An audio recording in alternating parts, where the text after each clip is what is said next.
We did a Bokken practice today, and I talked a little bit about the strategy that I'm doing right now, which is going back and forth between focusing on Joe work for a while and then Bokken work. And I wanted to just make a comment about it for anyone who missed the class, because I think it's a really important thing as we look at our practice, how the two practices of Bokken and Joe really complement each other.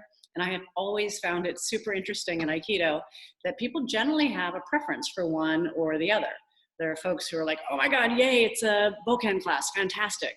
And then others who are like, oh God, can we please do Joe? I love Joe. Just to be totally transparent and honest, I have to say that I have always had a preference as well too. My preference is Bokken. I love the precision of it. I love the cleanness of it. There is something that just connects with me very martially about holding a sword. And again, I love the Joe as well, but there's a little bit of a free-formness to it and a wild swinging of the Joe that I'm like, oh yeah, it's fun, but it doesn't really hit something kind of integral for me. And I think that dichotomy between the difference of the two is super, super interesting to look at for our own practice.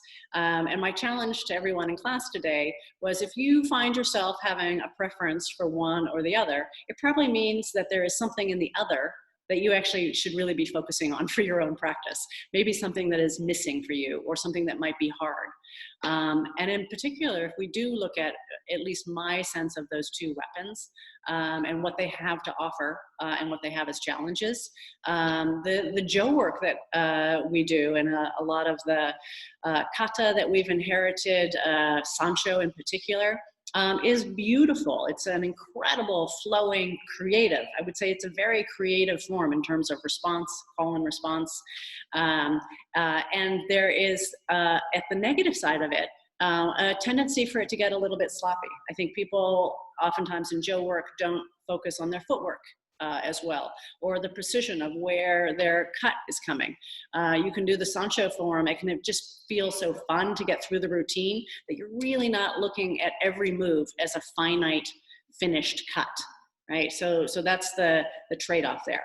And then for Bokken work, it is so precise, right? There's a very linear cut to it, a beginning, middle, and end to a cut. And the footwork absolutely has to be incredibly precise in terms of you're really paying attention to all 8 directions and the angles. But it can also be too controlled. It can be too tight.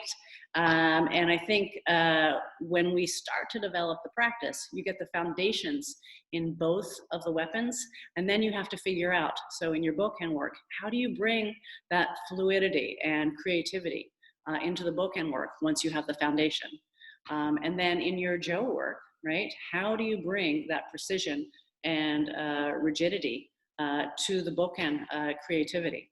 As we have all this time to work on individual kata with our weapons, to really pay attention to the strengths and weaknesses of both weapon, and then the strengths and weaknesses in how we all approach our own practice. And the assignment is to go to the place that is the most uncomfortable for you, because that's probably what you have to work on.